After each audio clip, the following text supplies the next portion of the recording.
Over the past year, I've posted over 2,500 real estate video posts to social media, and here's what I've learned. Hi, guys, my name is Cole Jarvis. If you don't know me, I run a company called Jarvis Media Consolidated. I help real estate agents and other small businesses grow using social media and practical things that actually help their bottom line, not just vanity metrics and posting for the sake of posting. So here is what I've learned over the past year of posting over 2,500 different video posts to the main social media platforms for my real estate clients. And it's pretty interesting. So I'm going to jump into that. But before we do that, if you guys are interested in learning about how to work with me or want to have some questions and want to book a call, there's some links down below. Check that out if you're interested. But let's jump into the video here. So here's what I learned posting over 2,500 real estate videos. So jumping into the first thing, guys, showing up is half the battle.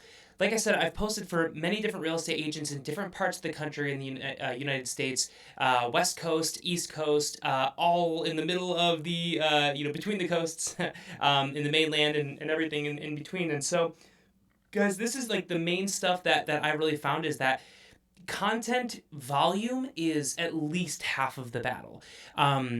You guys, I feel like we always think that the social media posts that we post need to go viral, and whatever that means for different people, that might mean a couple thousand, that might mean 10,000, might mean a million views. But at the end of the day, guys, when we're talking about being a real estate agent or a broker and growing our business through real estate content on social media, we don't need to go viral. Our goal here isn't to become famous on social media. Are there benefits to that? 100%. But the goal is to grow our business. And so even if we post a bunch of times and we don't get some insanely crazy views, and even if the views aren't actually growing every single day, I'm going to talk more about this in number two, the second point here. Even if we're not growing every single day or every single month, even the content that gets seen, that has a compounding effect on our brand, even if it's not showing up on social media. So that's kind of brings us into our second point, which is that growth is not everything. And what I mean by that is that if we're posting on social media, the idea that most people would have in their head is that, okay, well, I'm going to post a bunch of times and do all this content. Here's my whole strategy. And I want to have X amount of followers by X amount of time. Now, listen, follower growth is a powerful way to grow your brand and to grow your business, but not for the way that you think. I have other videos talking about that. Won't jump into that now. But the point is, even if you're not growing in views or engagements or link clicks or whatever, that's okay. Growth is not everything on the social platform because, again, what is the purpose of us being on social media as a real estate agent or broker? The purpose is to grow our brand and to get more business. So let's say you're posting content and let's say you post a bunch of times and maybe you average like 500 views every week, right? And if we're posting like 3, 4, 5 times a week, that might not seem like a lot to you. But here's the thing. First of all, imagine that you had a weekly gig where you were speaking in front of 500 people about your real estate content. Do you think that would help grow your business? It probably would help, right? And that's exactly what you're doing on social media. The problem is we get all in our heads about the views and all this stuff, and we see people getting insane views and whatnot, and we think we need to achieve that to achieve success, but that's not the case. There are plenty of small businesses who have a massive social media marketing arm and they're posting content that doesn't get that many views. They don't have that many subscribers or followers, but they're able to grow large businesses because what they're talking about is relevant and they're building an audience that's very niche, but very committed to what they're talking about and is very specialized. Their content specialized in a certain category, and even if they have a small audience, they can still generate a lot of business from that. So that's very possible. So even if you're not growing in any of the metrics on social media, followers, likes, comments, link clicks, whatever it may be, that is okay. Your business can still grow even if your social media seems like it's stagnant. Why is that? Well, let's say you post a video talking about benefits for homeowners in your area, right? Let's say you live in Michigan and, Ann Arbor, Michigan, and let's say you're saying about, hey, here's why there's all these benefits of being a homeowner in Ann Arbor, Michigan. If you get 100 views on that, and then the next video you post, you get 100 views on that, and the next video you post, you get 100 views on that, yeah, it might feel like you're kind of failing, you're not going anywhere. But think about it from the perspective of the viewers. Let's say you post a video and somebody sees it and say, oh, wow, okay, that was kind of interesting, cool, that was whatever. Next time they see your video, they say, oh, hey, this person looks kind of familiar. Oh, this is another good video. Oh, interesting. Okay, cool. That's good to know. Next time they see your video, they're like, hey, I've seen Tasha before. I remember this name. I remember this face. I've seen her videos before. She seems to have good videos, including this one. I'm really getting a lot out of this. Next time she sees your post, they say, wow, okay, every single time that Tasha posts on social media, it's super helpful for me. I love it. It's getting me to a place where maybe I need to be to eventually buy a home or eventually sell my home and kind of set me up for success. That's really cool. I'm going to actually consciously remember Tasha now as a real estate agent in my market who has helped me.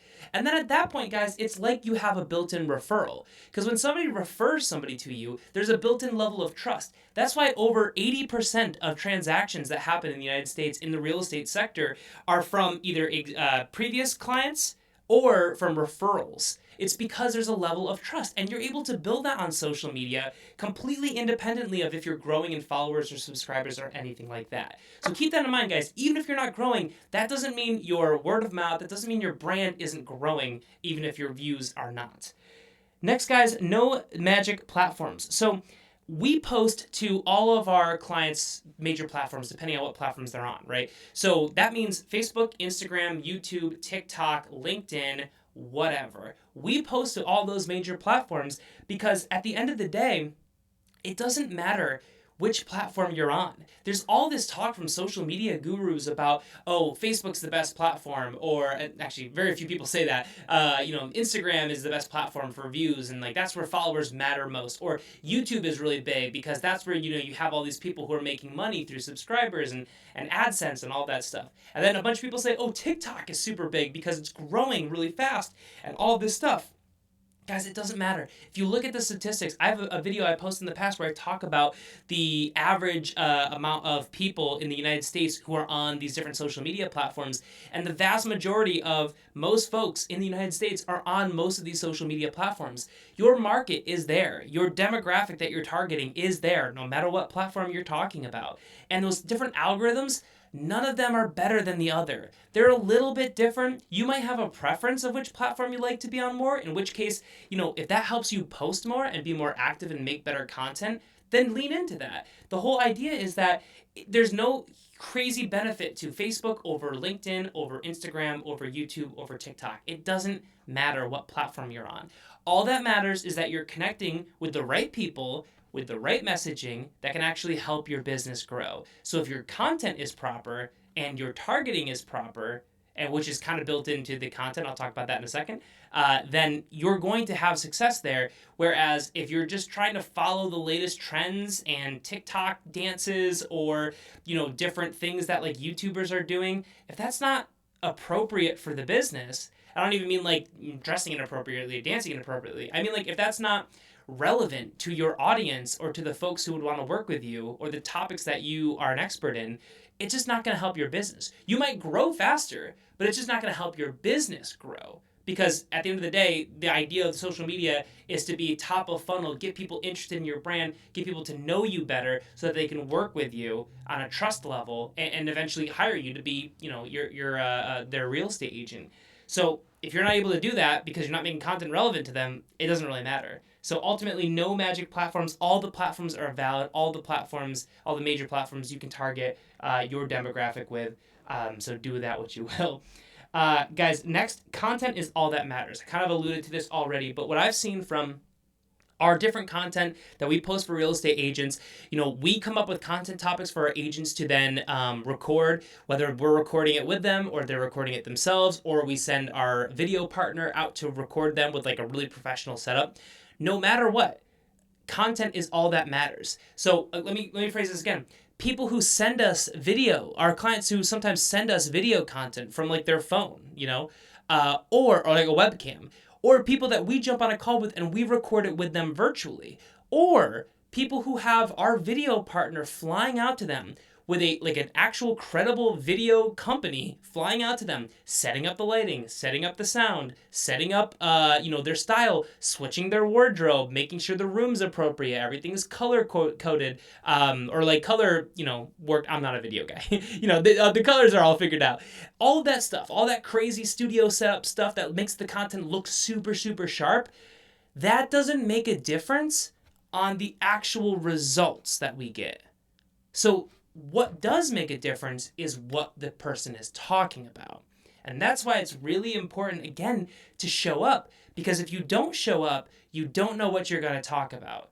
And what I mean by that is that if you don't make content, you don't give yourself the opportunity to be bad, which means you don't give yourself the opportunity to learn. Because I don't care who you are, you're not going to make bulletproof content the first time you start. You're just not. You need to test things out and figure out what's working and what's not working to improve to get to the point where you're making really, really good content. Look up all the different recommendations for people who are trying to make a career out of making content on YouTube. They will tell you that just make a bunch of content before you start trying to overthink it. You don't know anything until you have your data. So if you're posting, then you have the data, which will allow you to make improvements, which will allow you to actually be good. And eventually you will suck so little that you will actually be good.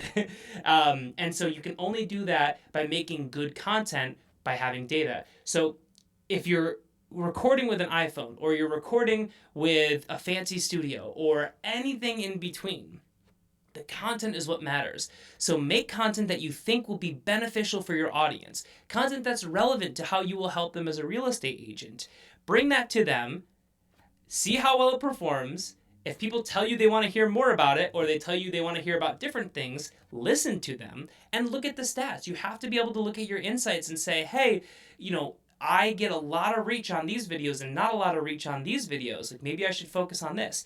And also, more importantly, I posted about my, vacation somewhere, and I got like a ton of people I reached. Awesome. And then I posted about, how to prepare for the upcoming seller's market, whatever, and I got half the reach. You should understand also that, yes, you did get more reach when you posted about like your family vacation, but think about the context, right? You're probably getting a lot of family and friends here because that's how they know you, as in terms of, in relationship to your family and going on vacation or whatever that may be.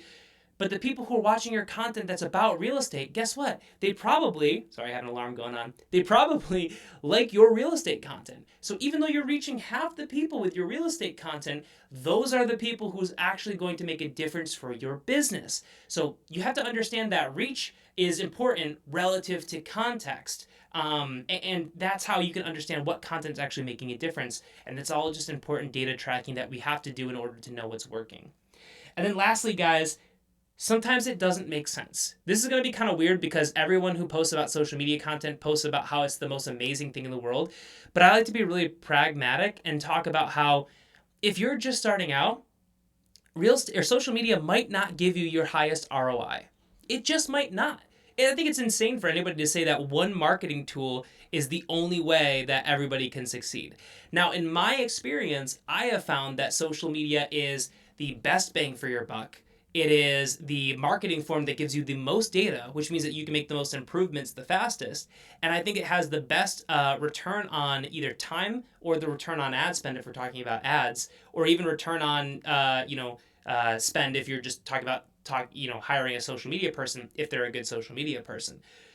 I have found that it's a really great way to do that. For instance, if you get 10,000 views, that's similar to getting 10,000 cold calls. So which would you rather do? Probably make content that gets a lot of views, even though it's not always easy. But that doesn't mean it's the best thing for you all the time. Don't just blindly do stuff because you think that, oh, that's super cool, that's super trendy, maybe I should do that. You should try it out, but be conscious of the fact that if you send out mailers and you do email marketing, and then you do social media marketing, and then you do cold calling, and then you do, something else, you find that out of those 5 things that you tried, let's say email marketing worked better. Or let's even say that mailers, physical mailers worked out better for you and got you a better return on your time spent, on your money spent, and all of those things. If that gives you a better return, do that, right? There's always time to grow your business, and eventually it'll make sense to diversify your marketing. But if you're more early into your business, whether it's real estate or some other small business, do what works. And this is just coming from my own experience. Obviously, you have to try your own stuff. You have to learn your own things. But I have found in my own experience that sometimes I try to brute force something to work because I think that's what needs to happen for whatever stupid reason. And as I've been spending more time in my own business, I've personally found that, if something works better and it's easier, do that. Focus on that. It's okay to be wrong and to re-gear, don't get shiny object syndrome and start trying things because you think that's the magic bullet, because there are no magic bullets. But, if you find a strategy that just works better, put your ego out of the way. I'm half talking to myself here, and do the thing that just works better. Real estate and entrepreneurship and starting your business is already super freaking difficult. Don't make it more difficult by trying to brute force everything. If there's a strategy that works better for you, if that's not social media, that's okay. Social media is not always the thing that makes the most sense for everybody at every single time. So just be conscious of that, guys. I hope that was helpful. Let me know if you have ideas about videos you'd like me to cover, and I'll catch you on the next one.